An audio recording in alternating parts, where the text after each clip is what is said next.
Hello there. What is going on, everybody? Today we're going to be building a 600-point fleet for the larger, awesome 600-point format for Star Wars Armada, and we're going to be using the Home One title. This is a point limit space where I think the Home One title really flourishes. And I think it's a title that really suffers in the standard 400-point game, primarily because it cannot work on itself, and it's already an expensive title attached to an expensive ship that is certainly fine and good, but not necessarily, an overperforming ship. I would say it's a stable, solid ship, but not a great ship. Not one of the most common ships in the Rebels. They're obviously common as far as its on-screen time, recognizable for its appearance in the Return of the Jedi, however, not necessarily super popular in-game. So we're going to talk about the Home One today and try and get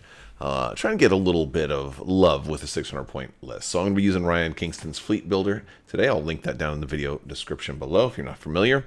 It's pretty much the just awesomest builder ever, right? It's the only one I ever use. So we're gonna start off, and we're doing 600 points because it's a way to make sure that we still get value out of Home One. And a couple of things about this list: we're not going to run any duplicates of ships today. We're going to run a lot of different types of ships. We're going to try to make a diversified Rebel fleet. We're going to start with an MC-80, of course, because we need an MC-80H style for the Home One title, and we'll put the command cruiser on there. It's it works. I think both are good options, but I like the command cruiser usually because it's a little more affordable. I'm going to put the Home One title on there. We're going to have Admiral Ackbar lead this fleet up. I think Ackbar is another one of those commanders who's always been great, but also happens to excel in the 600-point format, considering that he's a ship multiplier. Then the more ships you get, the more work he gets to do, and that's a beautiful thing. And we're going to put electronic countermeasures on this ship. That's all we're going to put on the flagship. I don't want to load up these ships with too many upgrades, especially in 600-point format. I want a lot of my ships to rely primarily on the same things. So pretty much everybody else is going to have gunnery team. And, there's going to be a lot of, pretty much everybody else is going to have gunnery team. Things like that. So I'm just going to keep on going down the list. We're going to do an MC-30. Now, MC-30s are great ships, and most of the time I run the torpedo frigate, but when I'm running Ackbar, I do really like the scout frigate for all of these things. And Home One really helps us out here, and Admiral Ackbar also really helps us out here. And there's a couple of options. I did say we were going to run gunnery team. There's a couple of options here. We could also very, very, very, very easily go ahead and toss on the XI7 or the enhanced armament. Both are good options. I'm going to go with XI7 in this case. I think we'll be okay. We want to get close anyway. We'll have plenty of dice. And we'll put the Foresight title on there because that's a pretty good title. That's what we're going to do for this guy. We are going to put an assault frigate. We're going to go with a Mark IIB because that's an excellent option. And this one is going to also give us the gunnery team and also XI7. So you're seeing a little bit of a trend here. We're not going to make everybody the exact same, but we are going to definitely keep a theme. We are going to go with a CR90A, and we're going to give this one Jaina's Light, because I love that title. And this one we're going to put enhanced armament on. Now, not a lot of times people run TRC 90s, right? Turbo laser reroute circuits. We don't need that here.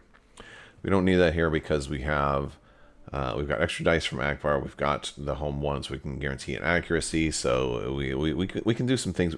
We don't have to, but I like that. I like the option. And we'll go ahead and toss on the CR90A. We're going to put an enhanced armament on this one. And the reason we're putting enhanced armament on here and not XI7 is because that side shot, if, well, I say it, normally I like the idea of enhanced armament because of the fact that I want it to, I don't want an obstruction to stop Ackbar from working. However, Jaina's Light it says I can't be obstructed by obstacles, but what if I happen to be running into, a commander that obstructs if I'm going up against something like that? So there is always the chance to that comes in. But in this case, actually, you know what? You're right. We have Jaina's Light. We don't need enhanced armament. We'll make that one XI7 as well. Okay. But we're not putting gunnery team on that one. That one's going to be a little different. We're going to put a Nebulon in here as well. Nebulons are fun. All right. All right. Yeah, I think they're fun. We are focusing on... We're going to go with the support refit. And we're going to put the Vanguard on here. This one works pretty well with Ackbar. We're going to put gunnery team on the Vanguard as well.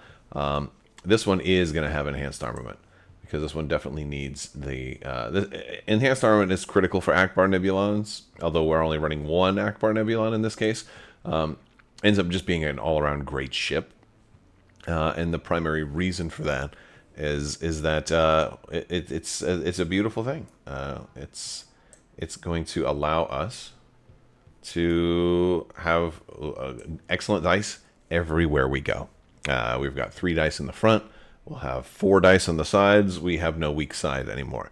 And that's a good thing. And then Vanguard title, we can get the redirect also. If we got points, if you're like modifying this build, put an auxiliary shields team on there. It's a great option for Nebulons. Really, really, really helps them out. I love them. I love them so much. Nebulons are incredible.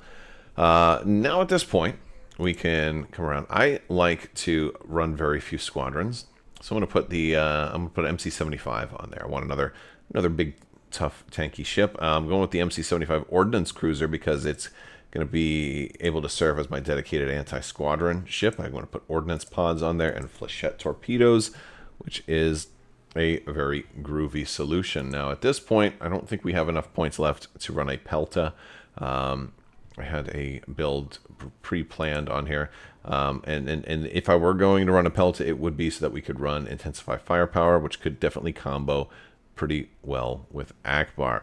What you would want to do in this case, if you were going to do that, maybe consider dropping the CR90, or consider downgrading the MC-75 to another small ship, like a second Nebulon or something like that. Could absolutely work in this case. It's a good idea to have a Pelta with Intensify Firepower. However, I'm going to run without the Pelta, kind of counting on the fact that perhaps Home One will be enough. It's certainly an option, but MC-75 could certainly be enough. What we can do in this case is we can add some extra upgrades to this ship. So the MC-75 does have, it's got a decent number of red dice on the sides, so we're going to want gunnery team on that. We're going to try and shoot sideways with it. That's fun, and it also gives us some. I can shoot you, and then I can also flak in case your squadrons all decide to put themselves in the same spot as my big shot as well. And that's a groovy thing. Now we've got 30 points left over. We can throw some squadrons in here.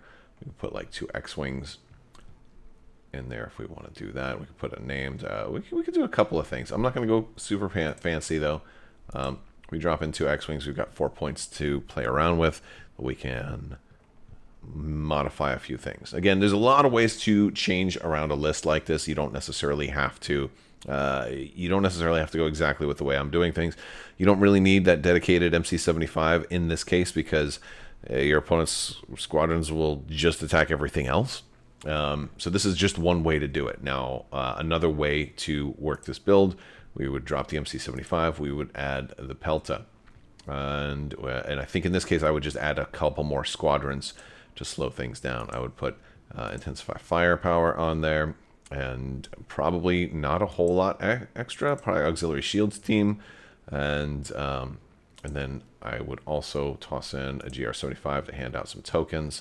And we want Concentrate Fire tokens, but I want to be able to do any kind of token I want. So I'm just going to do a regular old comms net on this one, and we'll make that Bright Hope just in case.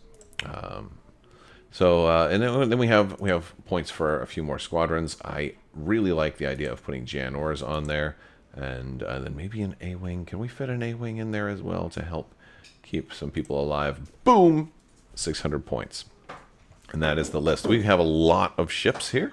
And we have a decent little squadron presence to hold things off. The idea here is, though, we should have so much firepower. GR75, and then we have 1, 2, 3, 4, 5, 6, 7 ships. Again, it's a 600-point format, so we have definitely a lot of things that we can do. Obviously, the MC-80 is going to not have tremendous firepower, but we have great firepower from the MC-30, the assault frigate. The Nebulon's going to have great firepower. The CR-90 is going to do fine. It's going to do quite well.